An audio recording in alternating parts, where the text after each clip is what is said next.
competition, wishing for an expedition. I'm straight up dissing and dismissing. Listen, rappers act. Tupac is a lyricist.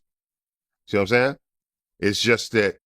Yes, Trackmasters, Easy Mo B, Large Professor. We did the album, and What would happen if the man once praised as the king of the golden age of hip-hop had to start over from zero at the age of 59? Kane, the old wolf of Brooklyn, the first mentor of Jay-Z, the tidal wave that swept every chart, the first self-made billionaire of hip-hop, and the gold standard that even Wu-Tang Clan had to study as a blueprint. Kane was once seen as the living embodiment of pure hip-hop. But this is the shock that makes everyone shudder. A punch thrown at someone who dared to be disrespectful, one so sharp it made Mike Tyson freeze. A bold decision powerful enough to erase an entire legendary career. And a deadly illness that could take Kane to God at any moment. This is not just the story of a Hollywood star. This is the story of a soul falling apart under the sound of millions of clapping hands. And when you hear the full story of Big Daddy Kane, you will understand why some pains are big enough to destroy a man, yet are never allowed to be spoken out loud. 1. Big Daddy Kane. His childhood shaped by hardship. Big Daddy Kane, whose real name is Antonio Monterio. Hardy was born on September 10, 1968, and grew up in the cramped housing projects of Bedford-Stuyvesant Bed, one of Brooklyn's most notorious neighborhoods. No one would call that a perfect environment to raise a child. Yet that very place created a genius. His family was not well off. His mother worked night shifts as a nurse. His father was a long-distance truck driver. Money was limited, but their tiny apartment was filled with love and kindness. The most valuable thing they gave Antonio and his younger brother was not material comfort, but a style of parenting rarely seen in poor neighborhoods. They did not force Antonio and his brother to become successful by adult standards. No pushing them into certain careers. No, you must do this to support yourself. What they taught was so simple that today it feels like a luxury. You can be anything you want in this life. And it was not just words. It was how they lived, how they believed in their children. Antonio's parents planted in him and his brother the belief that they had the right to dream big. That circumstance was not a sentence. When his parents had free time, their home was soaked in soul music. Because of that, Antonio received an incredible education in the genre anytime his mother played Teddy Pendergrass, Marvin Gaye, the Isley Brothers, or when his father played Al Green and Johnny Taylor. So from a young age, Antonio decided to do it through rap. But rap is not something a genius suddenly creates overnight. Antonio started by writing lyrics for his cousin, then tried performing at block parties. At first, Antonio thought his lyrics were decent, but after hearing a tape from the Cold Crush Brothers and the flow of Grandmaster Caz, he knew he had a long way to go to reach that level. From there came the grinding journey. He formed the Magnum Force crew with DJ Mr. C, a name who later became a cornerstone of Brooklyn. They performed at small shows around Brooklyn. Over time, as other members chose different paths, Antonio and Mr. C kept pursuing their musical dream. Then one day, fate walked in Biz Markie. Antonio happened to meet another rising rapper named Biz Markie. He seized the chance to battle Biz right on the spot. Biz was so impressed that he took Antonio under his wing. At that time, Biz was already signed to Cold Chillin' Records and part of the Juice Crew with MC Shan Cool G Rap and Roxanne Shante. This was where Antonio became Big Daddy Kane. Kane came from the kung fu movies he loved. Big Daddy came from a character played by Vincent Price, a name that sounded powerful, unique, and cinematic in the 80s. His first job was to go on tour with Roxanne Shante. At first he worked as her DJ, then he began writing lyrics for her during what became known as the Roxanne Wars. He also wrote for other Juice Crew members, including Biz, and appeared in the music video for The Symphony. Kane signed with Cold Chillin' Records in 1987 and debuted that same year with the single Raw. The song became an underground hit played non-stop at local parties. But Kane did not want to be known only as a rapper, he wanted to be a performer. He brought Scoob Lover and Scrap Lover onto the stage, creating a James Brown-like performance style, where the rapper was not just standing still with a mic, but a real entertainer. In 1988, Long Live the Kane went gold. Ain't No Half-Steppin', I'll Take You There charted on Billboard. Afrocentric Sound, 5%, Nation Energy, Sharp Suits High Top Fade, Gleaming Gold. Kane became the model of a rapper who was intellectual, stylish, and culturally rooted. The next year, he released his second and biggest album, It's a Big Daddy Thing. The album also went gold and had 2 songs in the top 10 rap chart: I Get the Job Done, produced by Teddy Riley, which peaked at number 9, and Smooth Operator, which reached number 1. Then he stepped onto an even bigger stage. While working on his next album, Kane also appeared on Quincy Jones's album, Back on the Block, on the title track. With this performance, he won the Grammy in 1990 for Best Rap Performance by a Duo or Group. Truth be told, Big Daddy Kane, with that level of talent, looks, branding, credibility, and influence, was the type of man anyone would assume fate favored someone immune to failure. But that was only the opening chapter. And the next part is where you must keep watching, because it will shatter every illusion about the idea of invincibility in this world. 2. The glamour turned into a double-edged sword. By the late 80s, Big Daddy Kane was worshipped as a god of rap technique. But Kane did not want to be just a street rapper, he wanted to become a full-scale entertainer like the Marvin Gaye or Barry White he grew up on. And then, a bold, nearly reckless idea began to spark. Kane asked himself, why can't a rapper be both sharp and seductive? He saw the audience's tastes. Women made up half the concert crowd, and when women come to a show, the men will follow. He began building the Smooth Operator image velvet suits gold, under the lights champagne in hand, and rap love songs as smooth as silk. But before the audience could even adjust, Kane took one step too far. In 1991, he suddenly appeared on the cover of Playgirl. The photos had artistic direction, staged poses his body used as visual material. But in hip-hop at the time, a world-worshipping grit, it was a shock. Media dissected him, calling him soft, no longer Brooklyn. Male fans openly turned their backs, feeling their hero now looked more like a model than an MC. A year later, the spark became an explosion. Madonna invited Kane to join the most controversial photo book of the decade. Kane appeared in black and white images, with Madonna and Naomi Campbell. Bold, artistic, but completely foreign to hip-hop norms of the era. For mainstream media, it was the moment Kane entered pop culture. In a way, no one else dared. But for the conservative black hip-hop community, it was betrayal. They said he had sold out, lost the Brooklyn grit to chase glamorous lights. And then the question came, was Kane breaking ground or digging his own grave? To those standing behind NWA, Dr. Dre, Snoop Dogg, the men shaping a new culture, Kane looked like he was destroying everything he had built. His career clearly declined. Even Kane admitted he no longer fit the new wave. Prince of Darkness and Looks Like a Job. For when both failed to regain his former status, his throne wobbled and was eventually replaced by a harder generation, Biggie, Nas, Wu-Tang. And in the middle of that storm, a vicious lie swept through New York. Big Daddy Kane was dying of AIDS. People even fabricated that he went on. Oprah cried and confessed. Radio and underground papers amplified it all, even though there was no footage, no proof. Because the truth was, Kane never appeared on Oprah to talk about AIDS. It was fabricated. 100%. Why did the public believe it?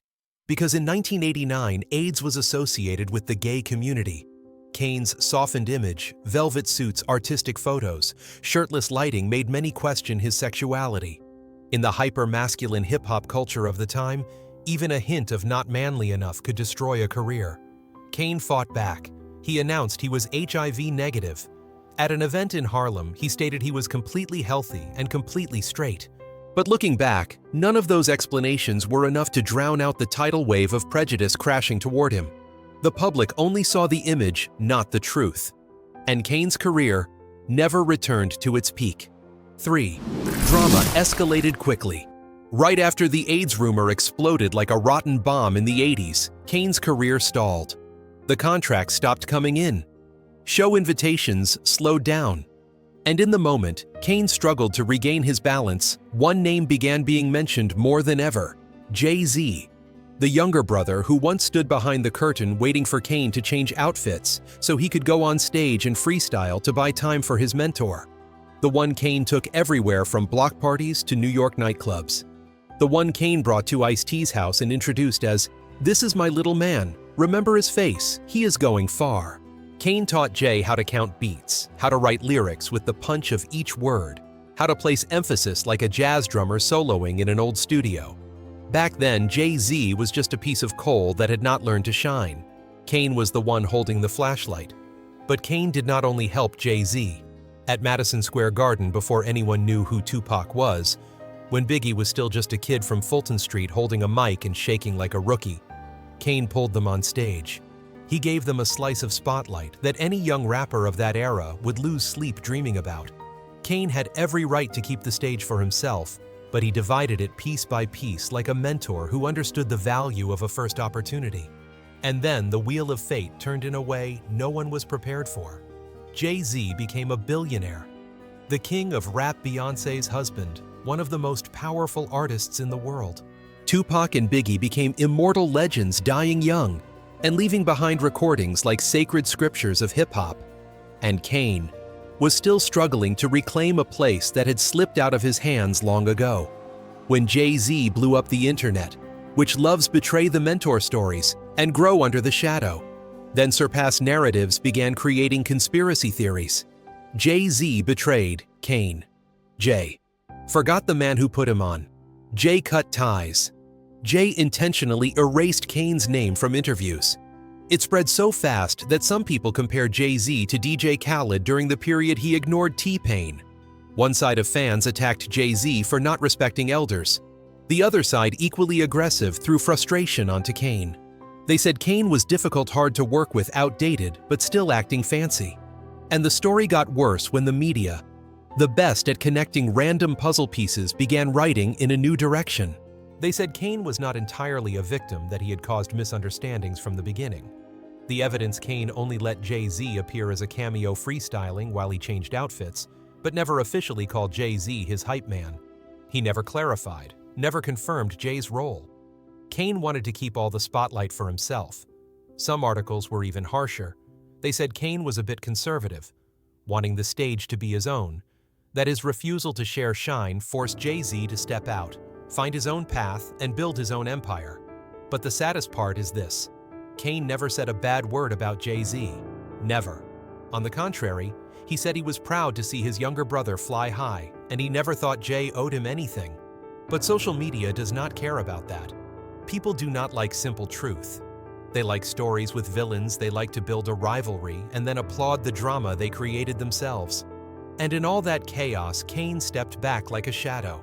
No noise, no clapback, no "I made him." It was not Jay-Z's fault, not Tupac's, not Biggie's. It was simply the way history works, cold and metallic. 5 seconds that burned a lifetime. In 2022, when Big Daddy Kane stepped on stage at Eagle Bank Arena, no one, not even him, expected that just 5 short seconds later would become a moment that reshaped his image for an entire new generation. Kane that day was still the Kane of late 80s tours, confident, fiery, walking as if the stage were an extension of his heart. In his 50s, he still carried the smooth operator aura that once made the world stare. But it was that same stage instinct of an old-school rapper, the instinct that saved him from hundreds of chaotic situations back when there were no security guards and no barricades, that pushed him straight into the storm of the TikTok era. The story began very simply.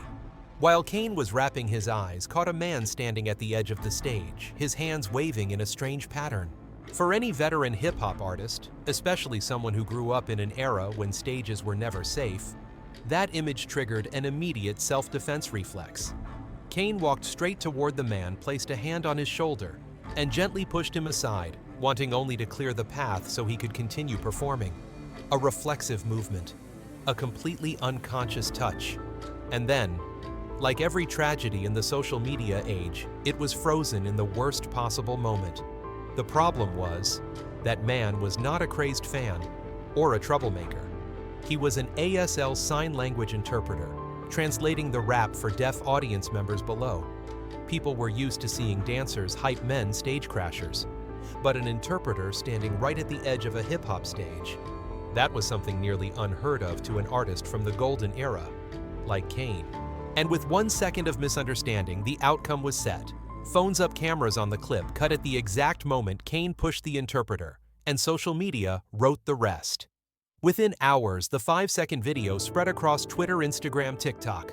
No context, no explanation, no meaning other than the surface impression an old out-of-touch, disrespectful rapper pushing a man doing his job. A light push, but the internet turned it into a shove.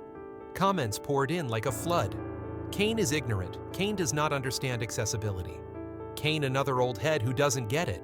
5 seconds yet, it felt like his entire life was redefined by those 5 seconds. This is the tragedy of the new era. People do not need the whole story. They only need a piece sharp enough to trigger anger. And in that world, a 50-year-old legend has no chance to say, "Let me explain." When TikTok moves faster than the truth, every artist becomes live prey for emotionless editing scissors. What few people knew or purposely ignored was the rest of the video. The full version. Nearly 2 minutes where Kane returned on stage, stopped the music, and apologized directly to the interpreter. He placed a hand on the man's shoulder, pulled him close, gave a real hug, and told the audience clearly, "I had no idea he was the interpreter. No one told me. I apologize. Not because I meant harm, but because I understand how it looked to you." The interpreter. The man who was pushed in the clip smiled, nodded, shook Kane's hand and looked at him with not a trace of anger.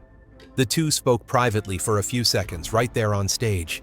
Everything ended gently, respectfully, and in the spirit of a seasoned grown man. Like Kane, quick, clear, straightforward, without avoidance. That was the clip the angry crowd cared the least about, because it did not fit the story they wanted to believe. If in 1989 Kane was attacked by AIDS rumors through slow but persistent word of mouth, then in 2022 he was jumped by something far scarier, a viral clip that needed only 5 seconds to nail a label onto a human being. In the past, rumors needed days to spread. Now they need one swipe.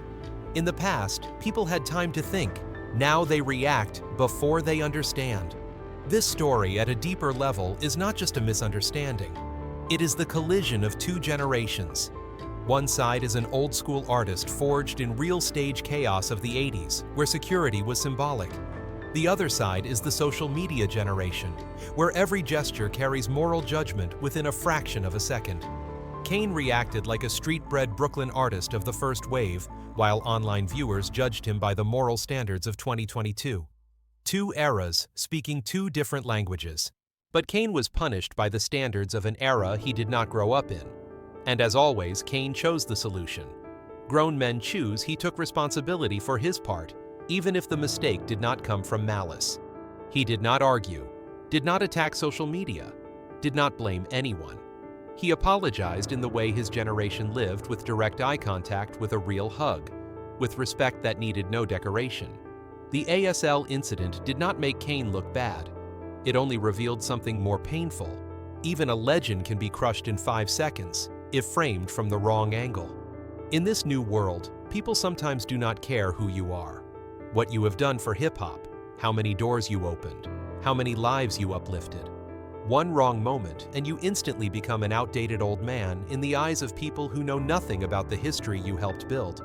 But as with every painful chapter in his life, Big Daddy Kane walked through it with a calmness few possess.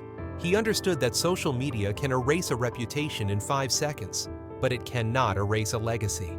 Kane's legacy lives in hundreds of rap verses, in the stages he destroyed with energy, in the days when Jay-Z stood backstage waiting for his freestyle chance, in the moments Tupac and Biggie borrowed his spotlight to begin their journeys. That legacy cannot be erased by one misunderstood push.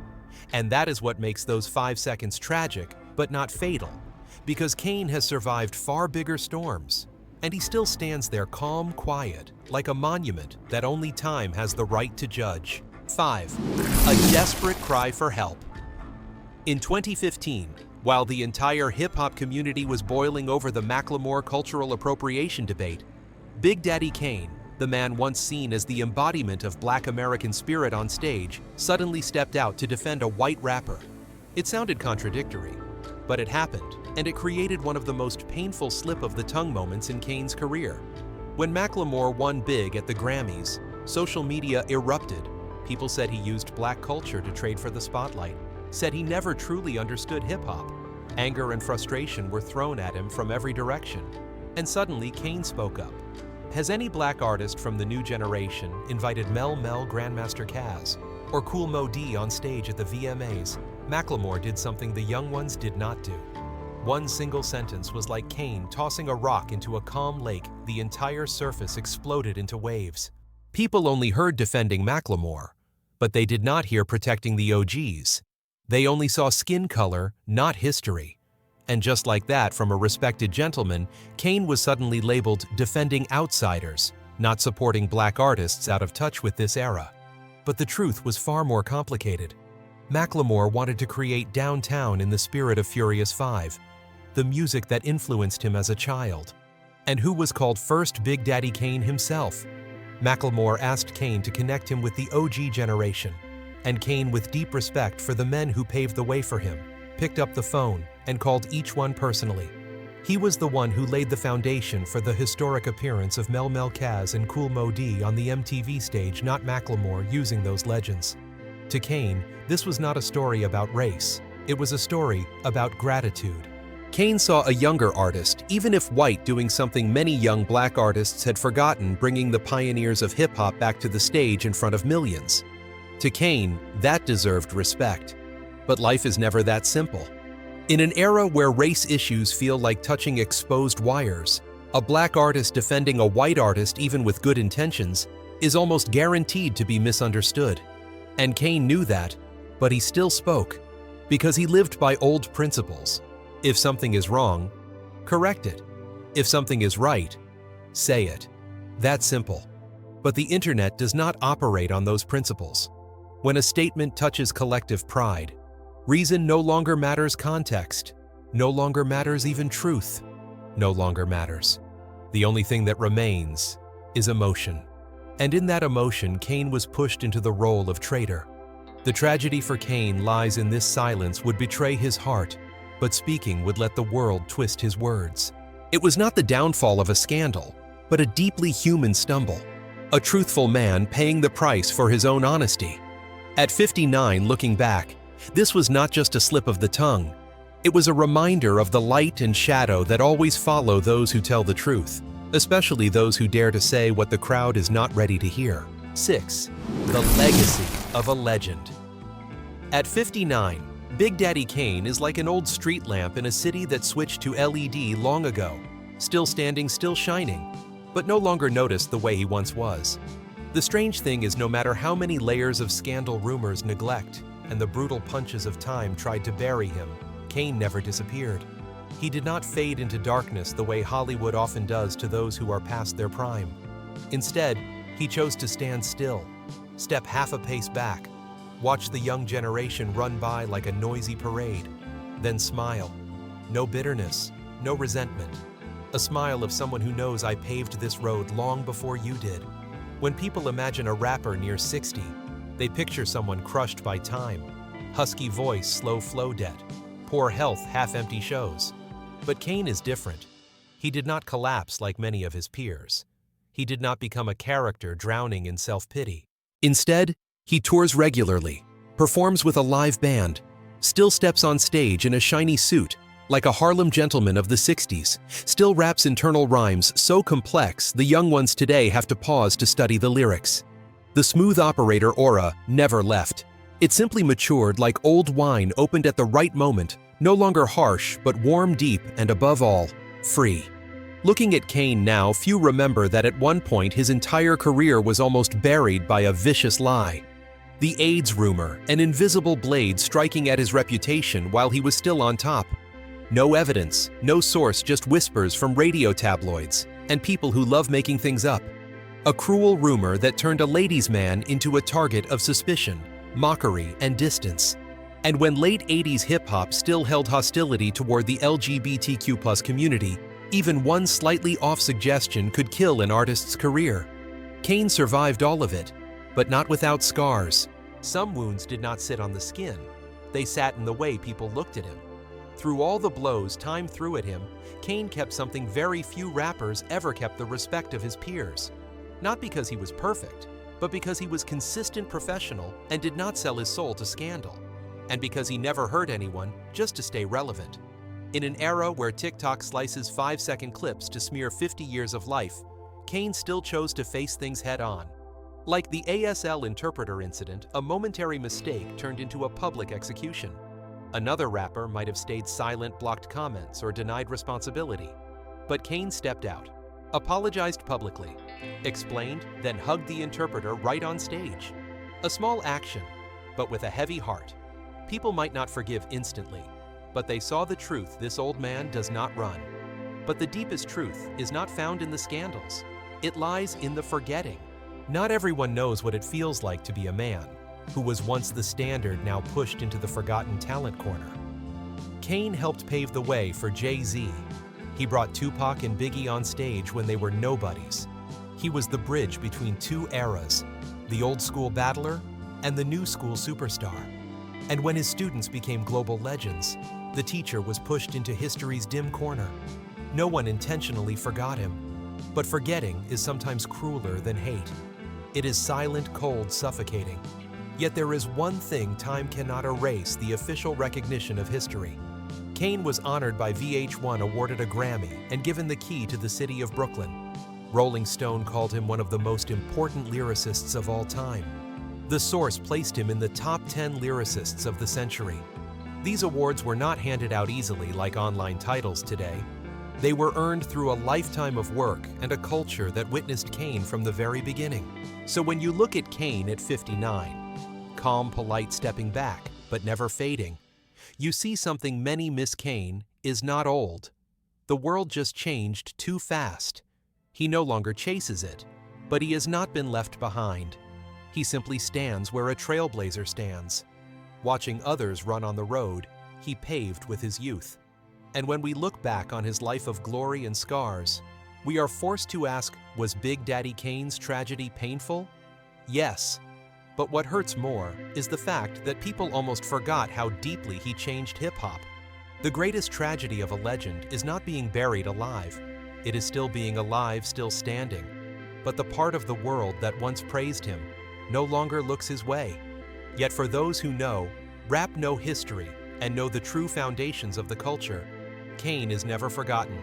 He is simply standing back, waiting for the world to remember the king they once had. All data, analysis, and commentary in this video are presented based on information available at the time of production. The content is subject to change over time and should not be considered a definitive forecast.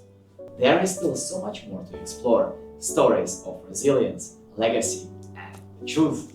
Feel free to dive into some of our top recommended videos now appearing on your screen.